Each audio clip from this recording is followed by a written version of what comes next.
Bom, nós vamos falar sobre a dilatação linear dos sólidos. É um assunto importante, principalmente dentro da engenharia. Primeiro, vamos imaginar a seguinte situação. Então, eu tenho uma barra e essa barra ela tem um certo comprimento inicial, uma barra qualquer. Aqui está aparecendo aquelas vigas, né, que são usadas em construção, aquelas vigas também que são utilizadas para estrada de ferro, né, para trens. Então, essa viga aqui, se ela for aquecida, né, se ela é aquecida, o que que acontece com ela? Ela vai aumentar de tamanho. Então, ela vai dilatar, né? Essa dilatação a gente vai representar por ΔL, a variação no tamanho. Então, esse valor aqui, ele é o valor inicial, né? O comprimento inicial. Esse ΔL aqui é o que a gente chama de variação de comprimento. E depois que essa barra aumentar de tamanho, né? E isso acontece porque as moléculas do objeto, elas começam, depois do aquecimento, a se agitar cada vez mais. Na outra aula a gente já falou, né? Vai aumentando a energia cinética. E quanto mais elas agitam, mais os espaços elas ocupam até atingir esse valor L, né?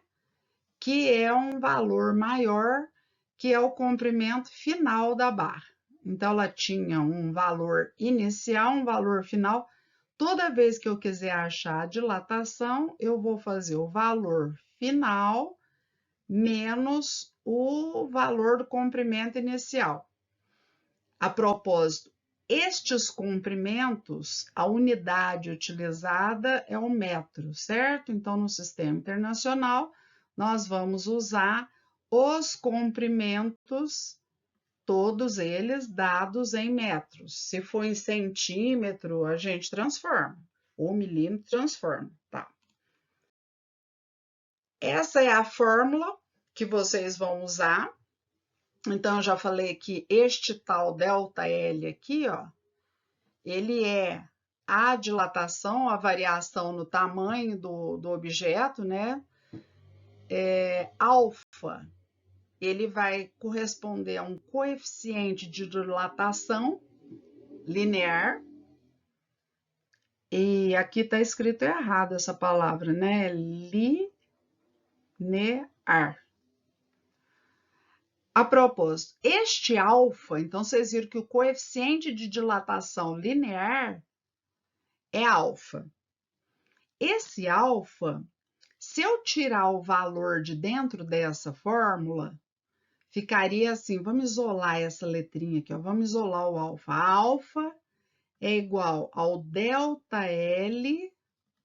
sobre L0 vezes ΔT. Eu estou fazendo isso só para comentar o seguinte, ó, esse L0, eu já falei para vocês, que é o tamanho inicial da barra. Você tem lá uma barra, tem o tamanho inicial dela, depois vai ter o tamanho final da barra, né? Depois que ela dilatar esse tanto que a barra aumenta, é o ΔL. Então, esse é o comprimento inicial, 1 metro e meio, depois o outro comprimento final é sempre maior. Eu queria que vocês observassem aqui, ó, a unidade que a gente vai ter para o alfa. Porque esse ΔT aqui, nós vamos medir em graus Celsius. É fora do sistema internacional, é engraçado, porque esse ΔL, a dilatação é em metros, o comprimento inicial é em metros, esse ΔT é graus Celsius, então vamos pensar na unidade do alfa. Então, segue meu raciocínio aqui, alfa. Para o ΔL, o que nós vamos ter? A unidade metros, né? Para o ΔL, a unidade é metro. Para o comprimento inicial, metros também. Para o ΔT, né, a variação de temperatura, quantos graus aumentou, nós temos graus Celsius. Certo? Então, ó, cancela metros com metros. Alfa, então, ele vai ficar 1 sobre graus Celsius. Isso é a unidade, viu, gente? Quando a gente tem qualquer coisa escrita no denominador, qualquer valor eu posso colocar aqui o expoente igual a 1. Ó, 1. Se eu escrever isso no numerador, como é que vai ficar? Vai ficar graus Celsius a menos 1. Então, isso eu estou tentando dizer para vocês que a unidade do alfa, desse coeficiente de dilatação, é graus Celsius a menos 1. E esse coeficiente de dilatação linear também, do que ele depende? Ele depende do tipo do material. Tipo do material. Então, quando eu digo tipo do material, se é chumbo, cobre, ferro, platina, bom, enfim. O tipo do material que vai determinar, tem uma tabela com os valores desse alfa aqui.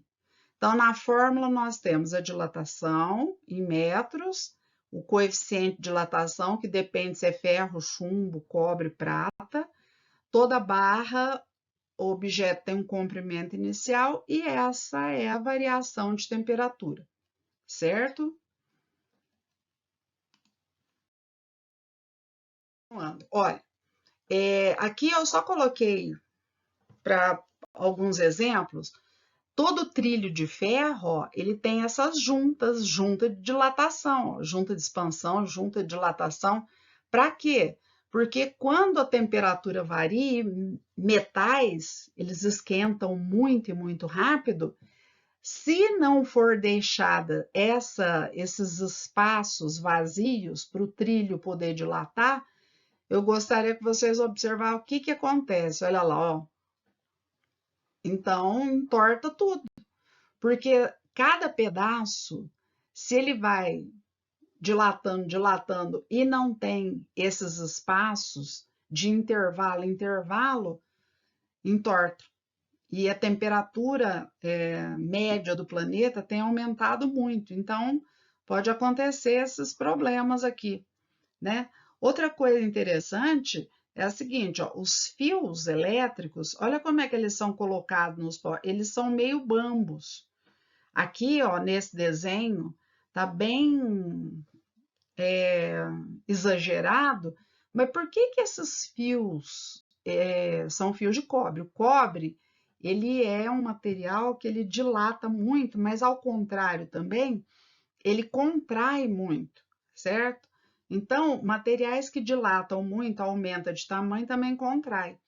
Então, vocês imaginem o seguinte, se eu tivesse 2 postes de luz e os fios fossem esticados retinho, numa noite gelada, fria, na hora que o fio sofresse contração, ele contrai. Se ele é colocado reto durante o dia e à noite, né, ele contrai, o que ia acontecer com ele? Ele ia arrebentar, certo? O fio ia arrebentar. Para não arrebentar, é por isso que os fios são colocados assim, ó, como? Eles são colocados bambos, certo?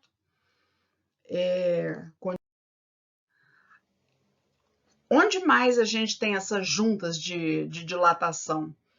Entre tijolos, porque os tijolos, eles também dilatam, certo? Tanto para um lado quanto para o outro. Então, entre tijolos, eu sempre tenho que deixar esses espaços vazios, né?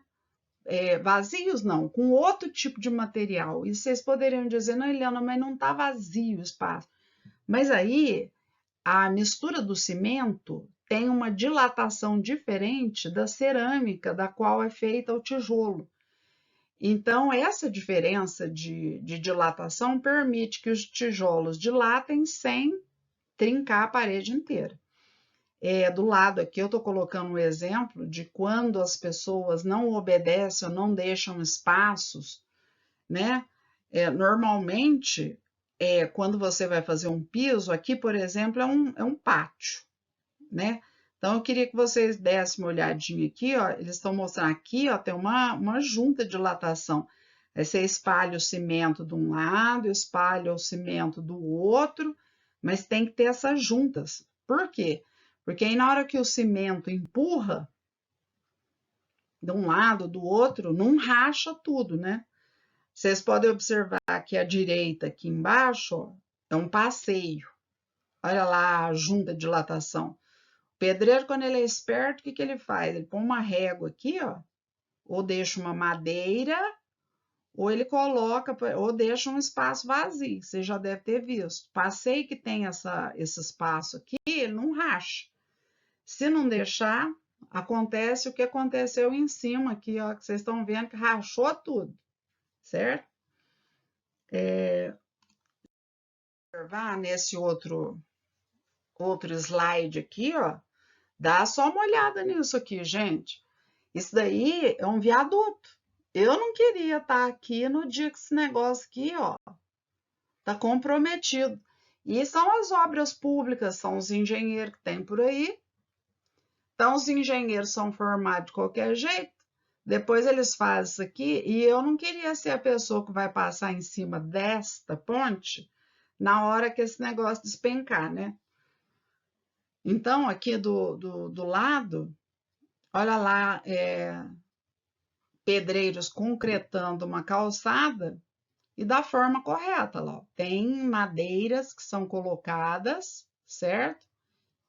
De espaço em espaço, e aí depois você joga o concreto. Depois você joga o concreto. Porque isso vai permitir a dilatação sem quebrar tudo o passeio depois. Nesse outro desenho, eu só quis mostrar, olha só que interessante, essas pedras, né, que são aquelas pedrinhas que são usadas muitas vezes até para colocar em praça pública, né? Então, elas foram colocadas bem juntinhas, mas mesmo tendo espaço entre elas, olha o que elas fizeram com essa estrutura aqui, com esse bueiro aqui, ó. Ele foi erguido. Então, quer dizer que os espaços em volta não foram suficientes e a estrutura, quando é aquecida, eu estou vendo que tem bastante areia. A areia esquenta muito, viu, gente? Lugar que tem areia, praia, aí entortou tudo esse bueiro aí.